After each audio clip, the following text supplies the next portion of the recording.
Alrighty, guys, we're back for Shapeshifter Soldiers, and this is a Dragonstorm Standard brew, and I'm Red Cat. Let's briefly go over the deck, then hop right into some ranked.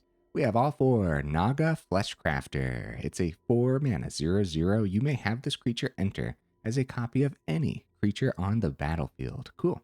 Has a renew ability for 2 and a blue. Exile this card from your graveyard. Put a +1/+1 counter on target non-legendary creature you control. Each other creature you control becomes a copy of that creature until end of turn. Oh my, activate only as a sorcery. So of course there's plenty of soldiers in here. We wouldn't mind copying with this top ability or the bottom ability. If you have like 4 soldiers on the board, why not turn them all into a legion of siege veterans or something, right? Or Valiant Veterans for that matter. Also, Dusk Legion Duelist should pair well with the bottom ability on the Fleshcrafter too. Whenever one or more +1/+1 counters are put on this creature, draw a card. This ability triggers only once each turn. Either way, that's going to be a great way to keep our hand nice and stocked up. Pairs beautifully with Siege Veteran and our top end, Archangel Elspeth and Elspeth Stormslayer too. What's cool about having Stormslayer in here, if you do end up turning all of your soldiers into a legion of Dusk Legion Duelist, and then you have like the 0 ability on Stormslayer, put a +1/+1 counter on each creature you control. Those creatures gain flying until your next turn. Then you're really stocking up your hand at that point, right? So I needed some ways to get the Fleshcrafter into the grave. So we have a couple Winternight Stories in here. It's a 3-mana sorcery. Draw 3 cards, then discard 2 cards unless you discard a creature card. It also has Harmonize for 4 and a blue. And I do think that Harmonize will come in handy in here. I do think that there's going to be moments where we actually go pretty tall with our soldiers. So, yeah, maybe we should have more ways to get the Fleshcrafter into the grave. But honestly, the opponents are going to have a lot of ways to get our Fleshcrafter into the grave anyways. So we do have a couple pieces of removal, just 2 Sheltered by Ghosts. We'll see if it's going to be enough, huh? We have a Harbin in here. I didn't want too many Harbins, especially since we can't copy legendaries off the renew on the Fleshcrafter.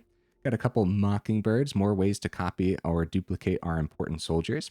We have a couple Descendant of Storms, ought to be a powerful soldier in here. And we have all 4 Yotian Frontliners, another one that would not be terrible to go ahead and hit with that renew ability on the Fleshcrafter. Over in the mana base, guys, a bunch of fast land with all 4 a Floodfarm Verge. We have all 4 Fortified Beachhead, all 4 Seachrome Coast, and 3 Cavern of Souls, of course, Call-in Soldier. And we do have 23 soldiers packed in, so that'll come in handy, honestly. Over in the honorable mentions, Requisition Raid almost made the cut. Get Lost, of course, Guardian of New Benelia, and Chart, of course, could be more interesting ways to get that Fleshcrafter into the grave. And then I did consider the Surveil land for this one, but not this time around. Okay, guys, I do my dandiest to save the more in-depth discussion for the end of the video, so look forward to that. In the meantime, let's go ahead, take this into some ranked, see how we do.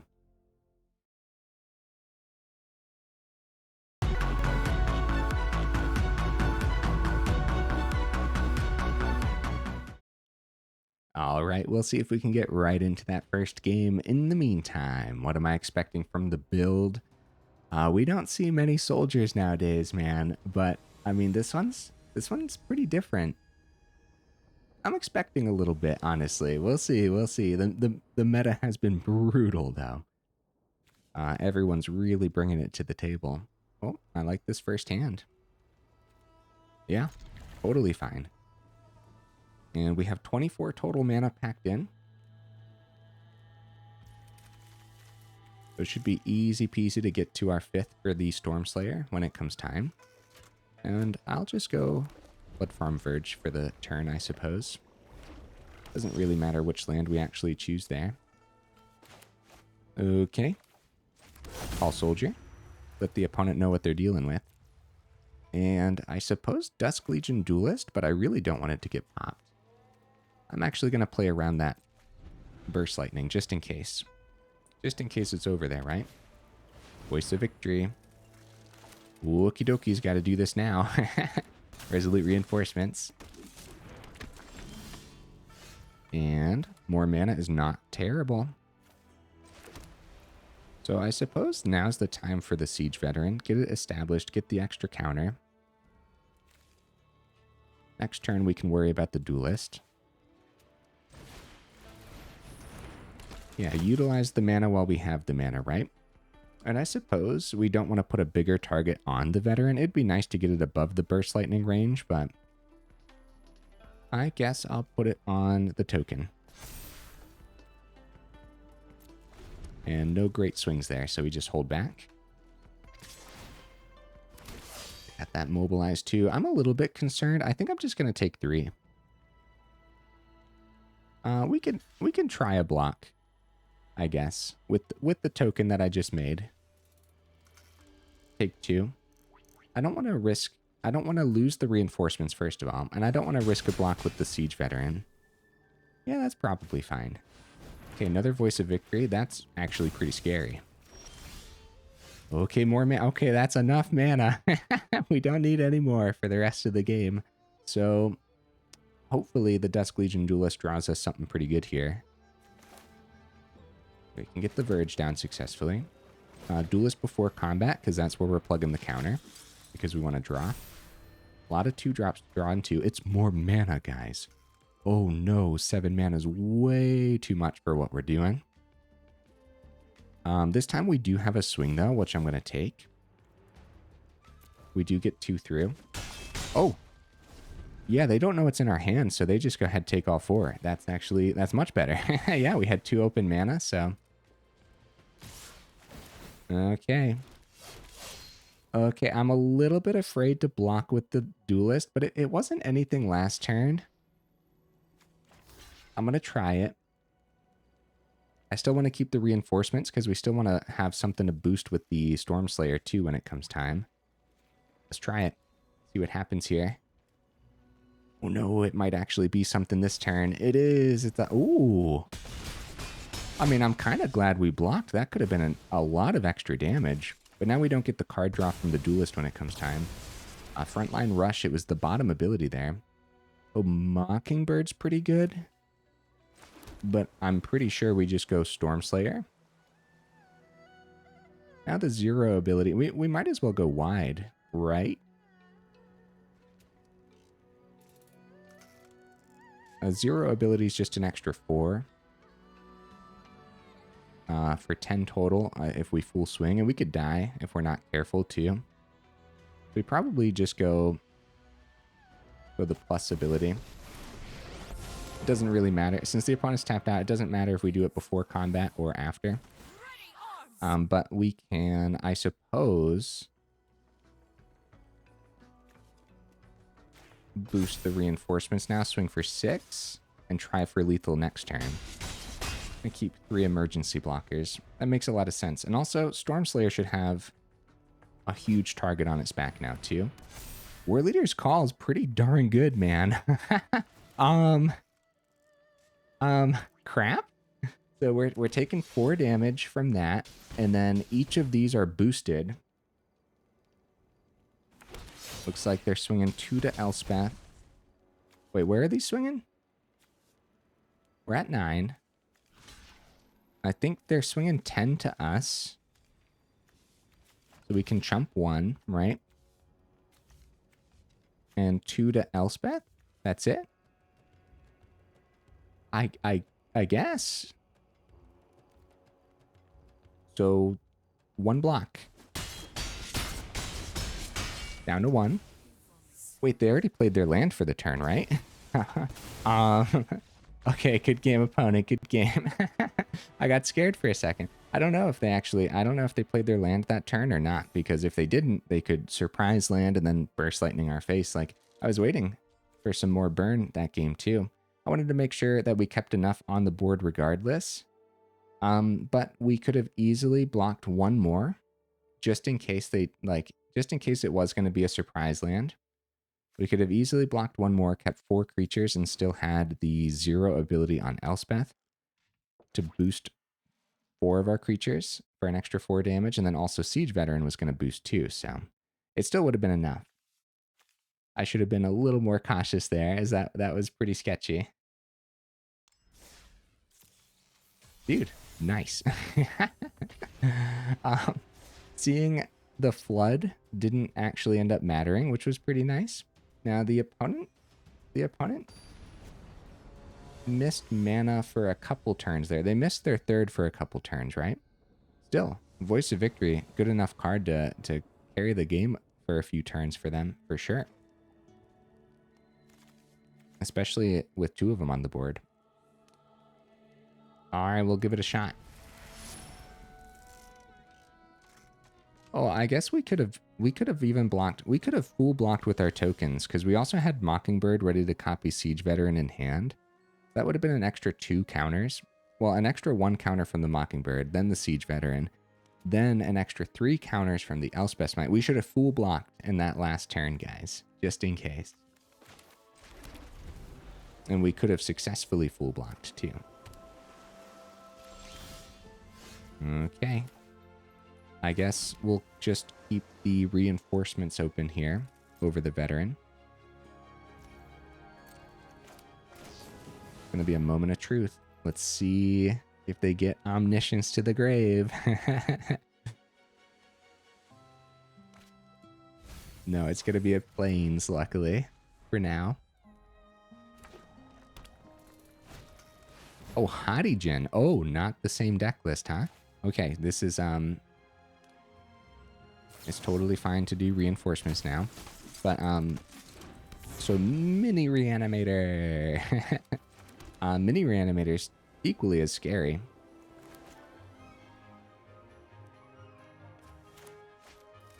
So I suppose we followed the curve. Siege Veteran's pretty good. We get to boost in. And we boost this reinforcements. So it really depends what you're up against. If you boost the token against a deck that knows how to bounce your cards back, then you really don't want to boost the tokens every time, you know? We don't swing into that. Like, we could swing with reinforcements, they block, but if we swing with both, they block here, kill the token, take 2, not worth the 2 damage, right? We want to go wide with our soldiers. Bounding the third path. Get lost. No, my Siege Veteran, get down! No! I would have preferred the bounce. Mana off the top would be pretty good. He's not going to be mana this time, but a 1-drop is equally as good, for sure.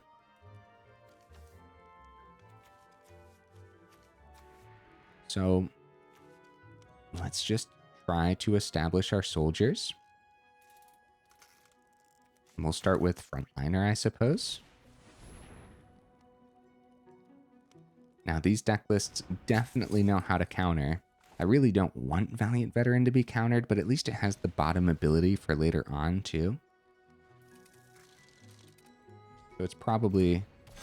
Oh, nice, it lands. So it could just be another Get Lost at that point, too. Excuse me, guys. So again, we really don't have a swing, especially since Hadigen can easily get to a 3-4 and block the reinforcements, too. Yeah, so Hadigen holding us up a little bit here, being a bit of a brick wall. So Mockingbird can copy Valiant Veteran next turn to boost our soldier board state again. That could be pretty good. Hadigen's a 4-4 now.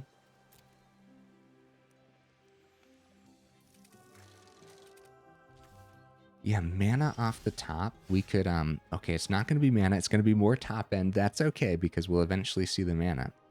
And then we'll eventually have maybe multiple Stormslayers if they get rid of one. We're 1 short from the 5 for the Harbin.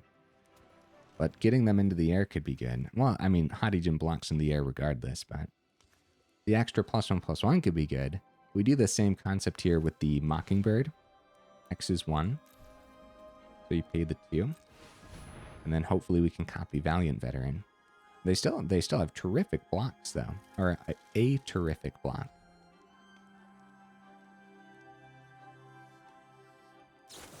Okay, it is going to be a 3 steps ahead this time around, and they're going to go for the card draw, too. I'd say that's worthwhile for them, for sure. I'm going to go ahead and boost the Frontliner, but also we could find mana off this, too. It is going to be mana, so Fortified Beachhead, we can go ahead and decline since we have soldiers on the board. And now we have 4 mana for next turn. Okay, now we'll go on to the Frontliner again with the map token. Nice! More mana. Oh, it's tapped land, though, for next turn. Oh, crap. Yeah, we have the full swing, kind of, sort of, right? But losing our best thing would be the Veteran. Swing here. Lose the 3-3. Excuse me, guys. I'm losing my voice. Send help. If we had the untapped source confirmed for next turn, I'm sorry, opponent. I'm thinking, buddy. If we had this, if this was untapped, I'd keep all my soldiers and try to boost them with the Stormslayer. But we don't. So we might as well swing while they only have one open and keep the Valiant Veteran back and then boost the token. And any block's a good block for them here. Doing the map tokens before combat still make a little bit of sense as it could have boosted our creatures. But also doing it before combat could have meant that we could have cheesed something through as they don't know what's in our hand. So with the founding, they're going to go ahead and get lost the veteran. And we're in danger, bro. We're in danger. And we do have the veteran's ability back from the grave. Helping hand, Oculus. Oh, buddy. Two very different versions of Azorius.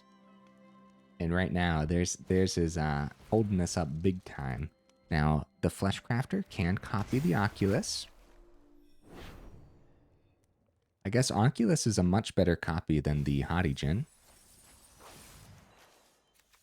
Okay, founding the third path, they go on 2 here. Copying Oculus could be great for us, actually, because, so number one, with only one island open, we probably can successfully get anything down here. If that was the 5th mana, though, and we tried the Elspeth Storm, then it could be like a Spell Pierce. Either way, I don't know what 1 blue mana can do against the Fleshcrafter, so let's copy that Oculus. It's not terrible, man. It really isn't. And then hopefully our Stormslayer can help us do much more with this wide manifested board state. But at the same time, too, they can continue to grab more Oculus out of the grave. We can't do that unless we find more Fleshcrafters, of course. And very, very soon here... Oh, crap, that's right. I always overlook the founding the third path. Oh, crap, dude. So they already have 2 Oculus on the board. Oh, no. Oh, no. Yeah, there's no great trades, so they have a pretty good... Wow, another helping hand from hand, too. Guys, what do we do about this board state, man? They do swing. Yeah, because we don't have a great trade, because they could just do the exact same thing they did this turn, right? Bring it all back. Let's just take the 11. I think we're in danger either way. If Stormslayer can actually land, we have an extra 4 on the board. Very close. Very close to lethal, but it's not quite. So if we see untapped mana... Excuse me, guys. Oh my goodness, my voice. Untapped mana off the top. It's not, though. It's not. I was going to say, untapped mana, we could go map token for the extra counter, maybe. Either way, it wouldn't matter if the Stormslayer gets countered, which is probably pretty likely here. Yeah, we might as well do the fun thing, right? Let's try it. Let's see if Stormslayer can land on the board state. Yeah, we've only seen 1 counterspell from the opponent so far, so... Oh no, it's a Spectral Denial. X is 3. Actually, ooh, Spectral Denial's perfect for this deck list. Very nice, opponent. Alright, well, we'll go ahead. We're dead, dude. We're super duper dead. We'll swing with Frontliner and Oculus to try to get Oculus through for 6 in the air. And then we can see where I was counting. Wow, they actually had enough to flip a pick block Prankster to block in the air anyway, so we wouldn't have had lethal even if we played the Elspeth. Anyways, if we could have gotten everything into the air, how much damage would it have been? It would have been 10 plus the 4. And then if we would have seen an untapped source with the map, but then also the opponent would have had to miss the Prankster too.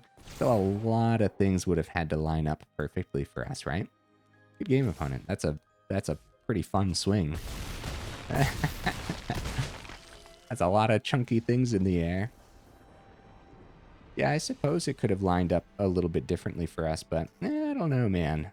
Sometimes, I mean, those deck lists are really set up to do the thing and do it well.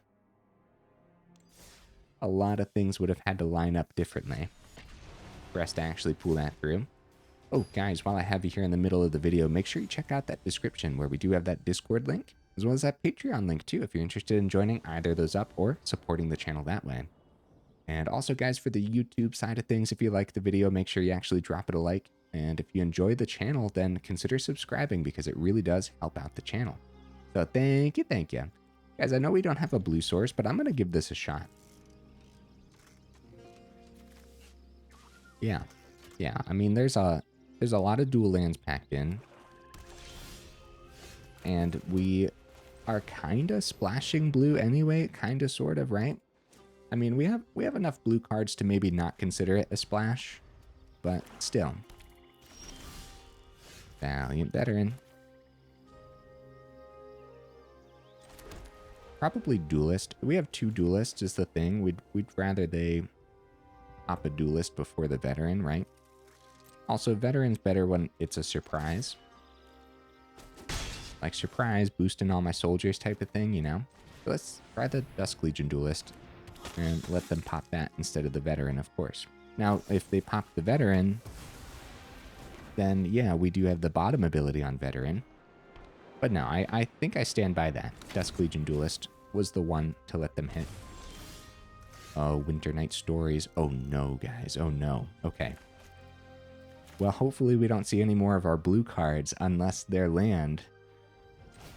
They're tapped out this time. Let's get the other Duelist down. That, I guess, on the stack, I was going to say that could have been decent last turn, but on the stack they would have popped the Duelist anyways.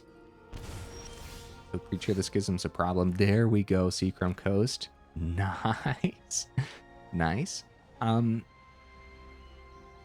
Right. Winternight Stories. Discard the Fleshcrafter. Sheltered by Ghosts onto Dusk Legion Duelist. Might not be the best bet because another cut down on the stack would be brutal. It might just be better to wait on the Sheltered by Ghosts, let them get a little benefit. Yep, we're going to take the turn for some setup here, guys. This is sorcery speed as well, so... Okay, Frontliner is also a good discard, but we want to discard the Fleshcrafter. Although...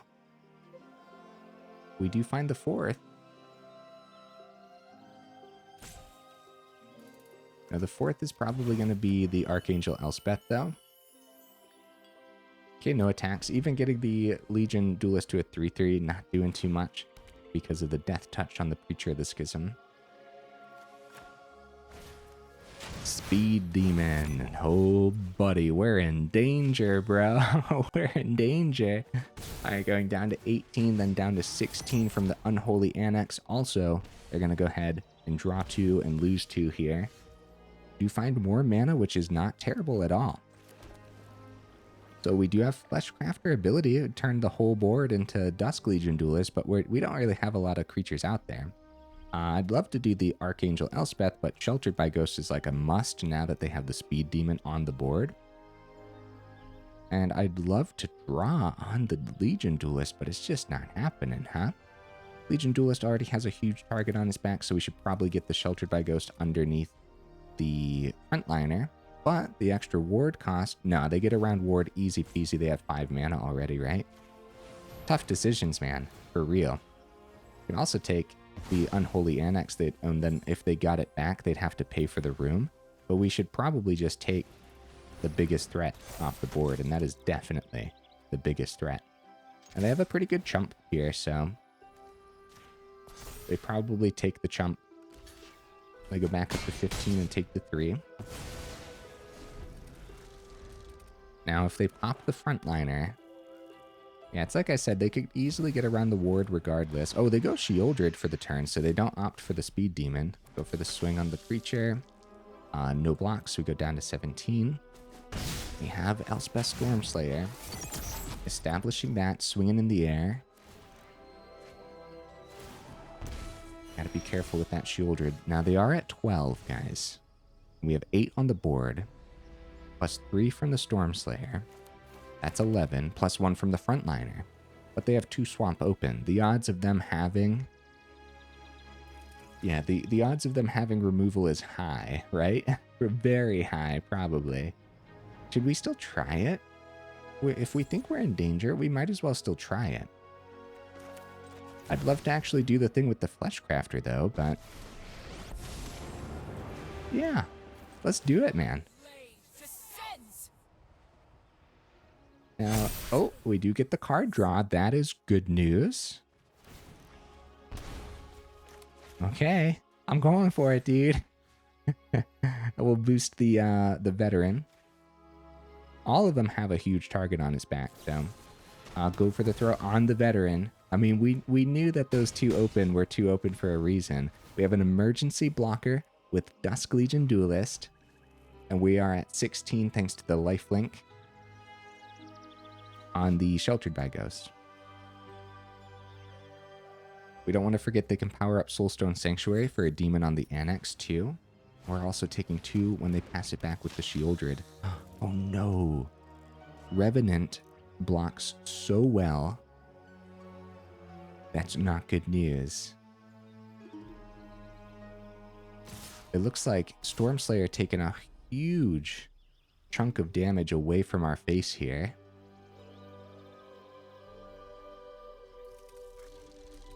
Excuse me. So the only block that successfully saves the Stormslayer is the Shieldred block with the Dusk Legion Duelist.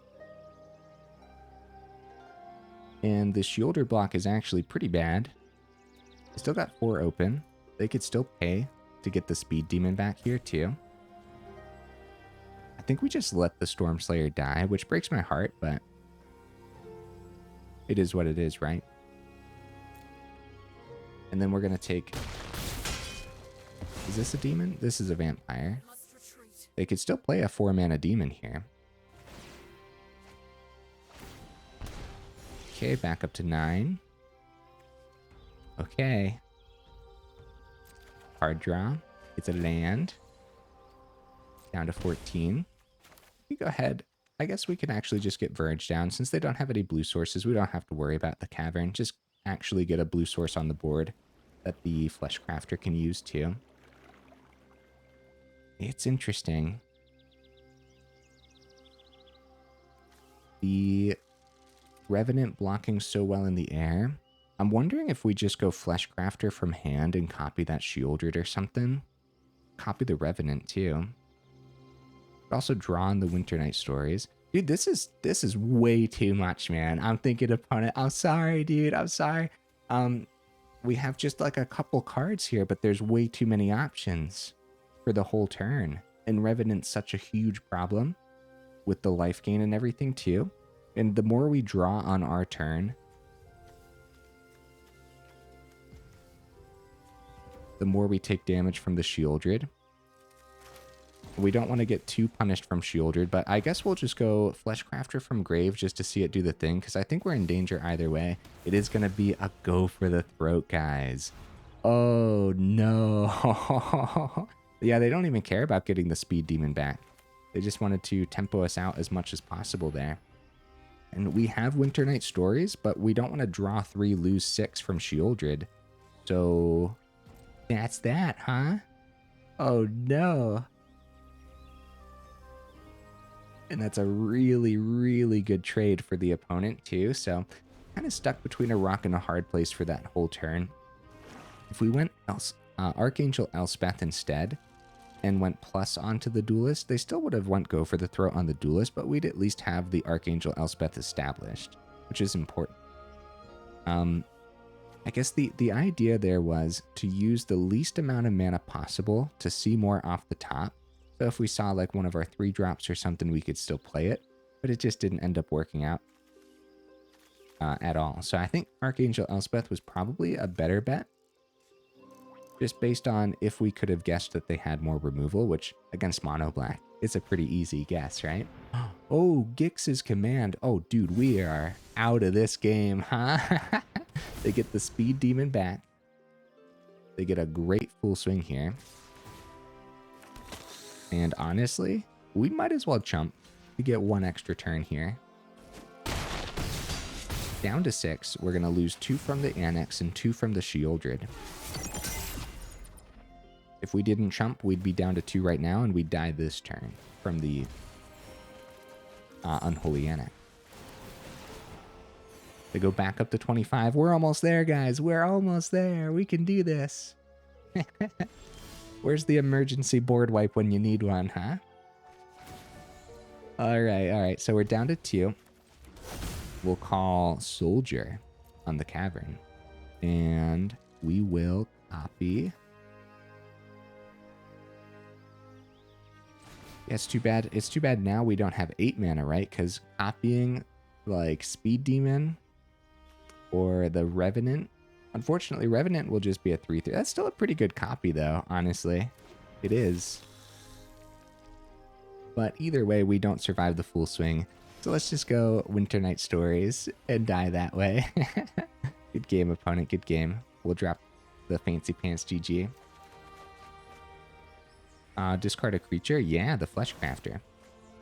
Yeah, hopefully there's a moment today where we can actually utilize the bottom ability on the Fleshcrafter and actually have it be pretty decent too, because what ends up happening is we're struggling to keep creatures on the board. For when it actually comes time to copy something, we're only copying it like once or something. And so the best copies when you're only copying it once would be like a Siege Veteran, because you're still getting the extra benefits from the counters and everything then. Also, we're 31 minutes in. Oh no, guys, this might be the last game. All right, I believe in the deck list. We can do this. Ooh, very nice hand. Wow. Yeah. It's going to be Temple of Enlightenment. Archangel Elspeth. Fortified Beachhead. Show the card we're going to play. Submit. Alright, Descendant of Storms making an appearance today. That's good news too, right? Yeah, depending on what we see, we could easily have turn 3 Duelist and Frontliner. Just go turn 2 Harbin.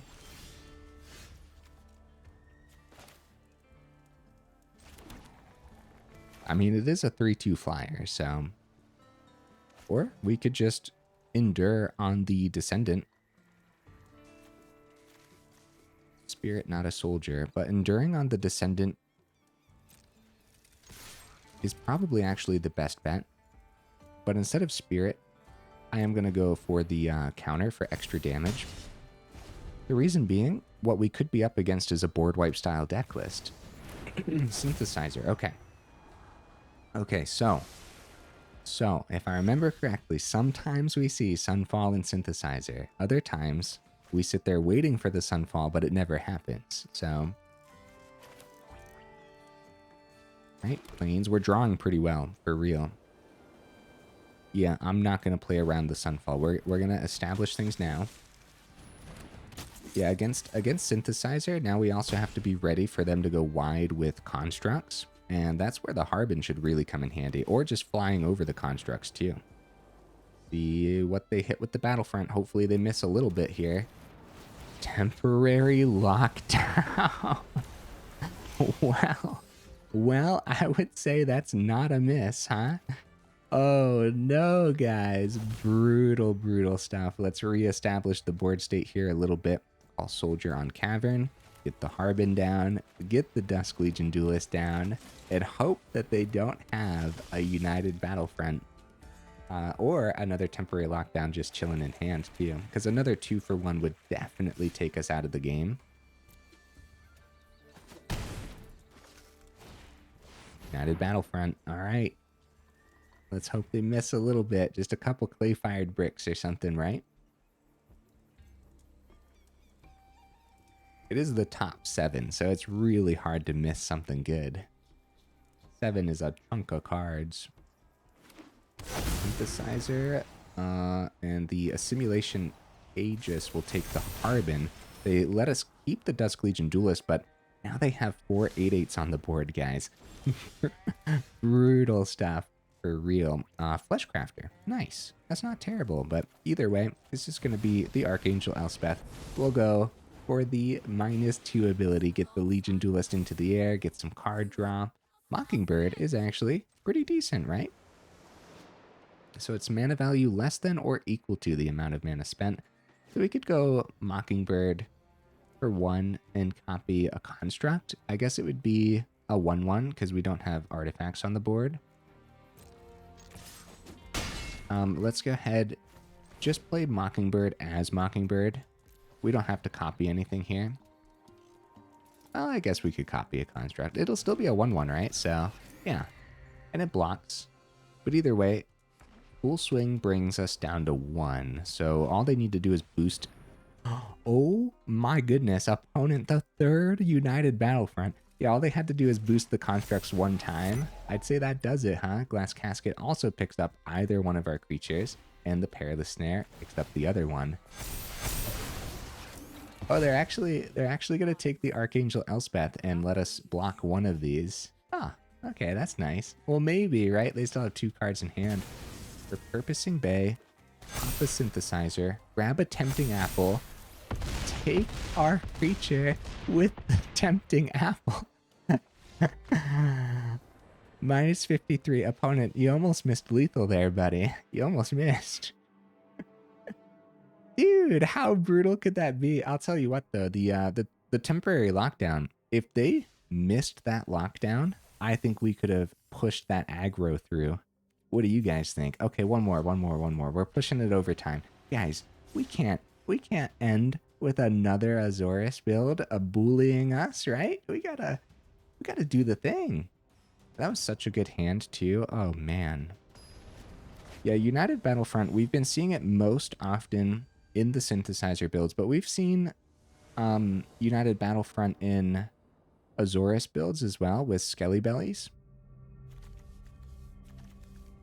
Okay, we go first. Great news. Let's do this, man. Let's do this. Tell you what, Mockingbird copying Descendant isn't terrible, but I'd rather just wait to see if we can duplicate that Siege Veteran. Okay, decline. Reinforcements open. Over the Endure, right? Decline. Get the 2 through. Yeah, reinforcements open versus Golgari colors for sure. Up the beanstalk. All right, let's get that reinforcements down. Now, our Valiant Veteran would be pretty decent. Okay, more mana I'm not mad about. Right, let's go ahead. Get the Siege Veteran down. I suppose versus Golgari, we'll boost wide onto the token. How do we feel about that? Looking for 5. All right. This is their 3rd turn. We have 4 creatures on the board. The tap land, that's great news for us. Siege Veteran's out of the equation, unfortunately, before we were able to actually copy it, which is actually pretty brutal, right? Because we would have loved to be able to copy that. So it's probably not a board wipe from them from next turn. So like X is 1 on Mockingbird, copy reinforcements, and still do the Endure on the Descendant. And we're going to save the Fleshcrafter for now.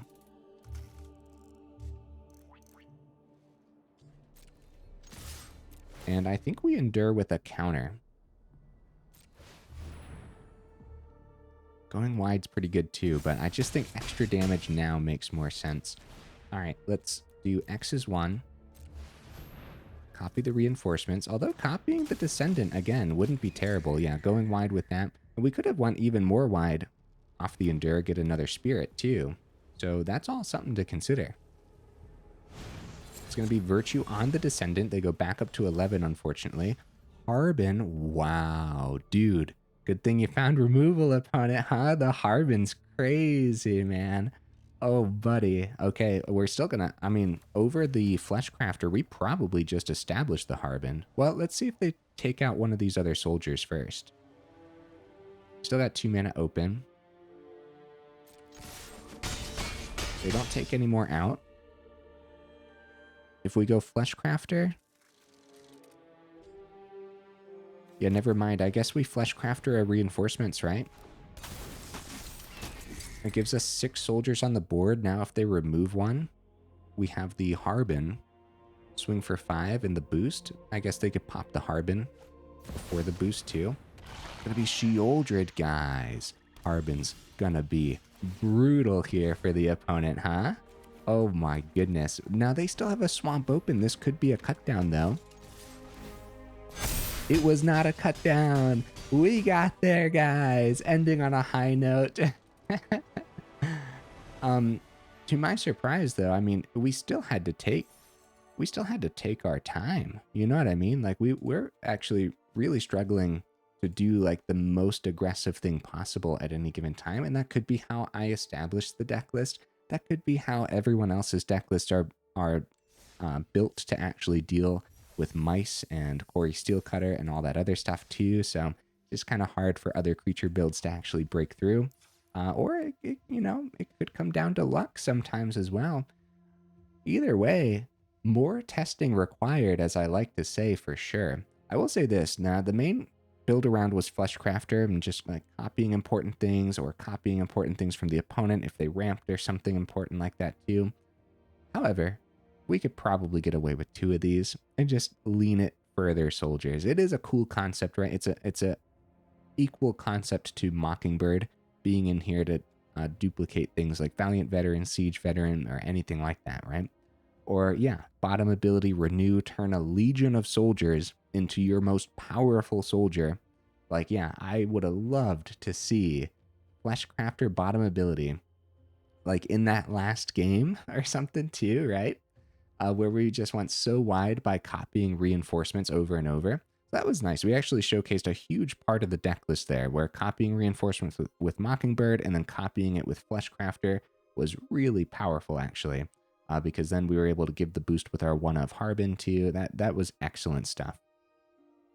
Even without the boost on the Harbin, if Harbin would have been a Valiant Veteran, that would have been equally as good. We went so wide and they only had a Sheoldred, so... 2 Sheltered by Ghosts. If you go up more Sheltered by Ghosts,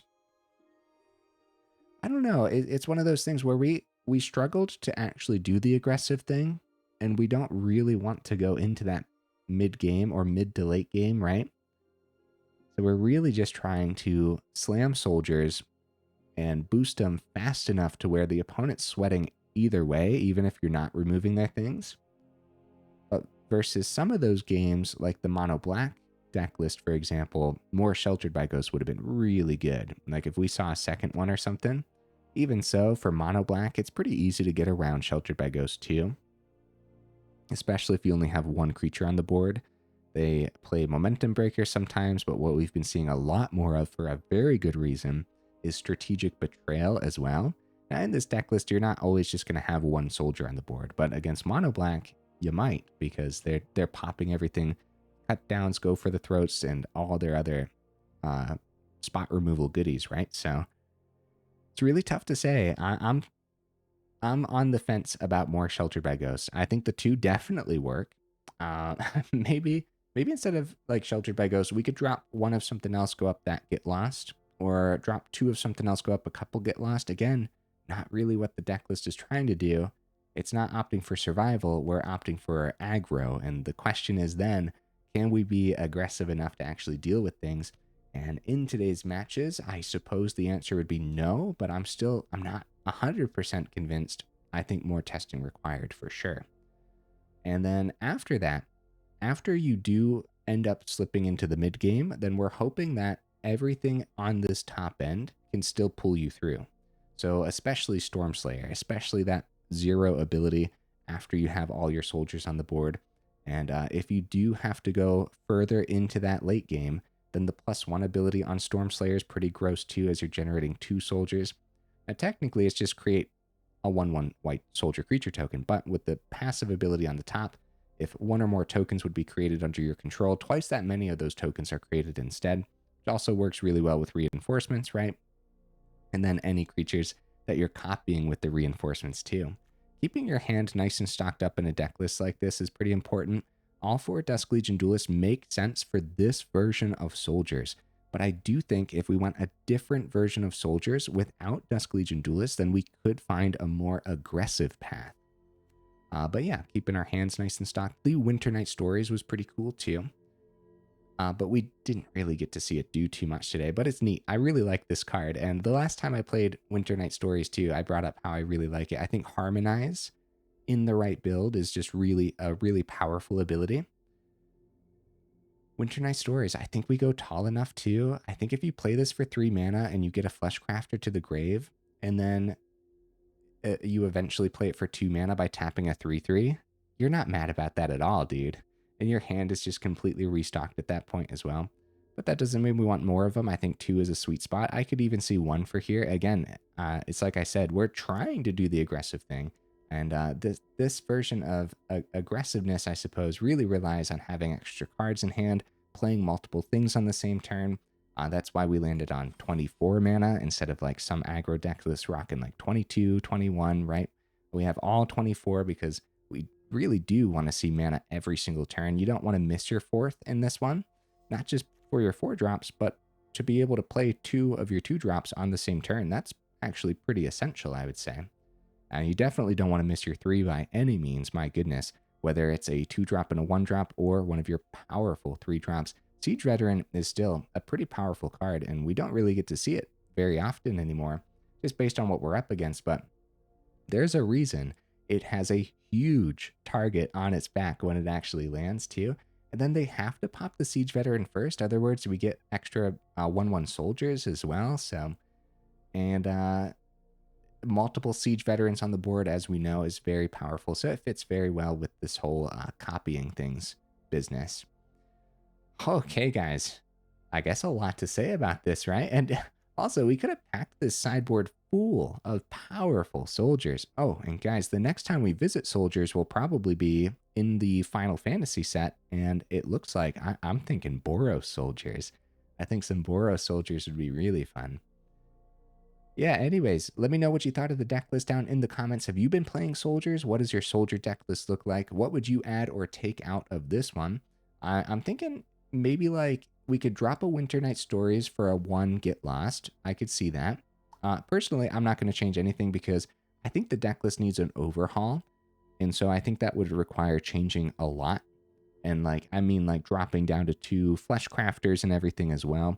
I think Mockingbird is probably a little better than Fleshcrafter in here too, but I don't think we'd want 3 of these either. I think 2 Mockingbirds, 2 Fleshcrafters, yeah, maybe more removal, and then dropping a Winternight Stories. Maybe a second Harbin wouldn't be terrible too. Second Harbin would be pretty good probably.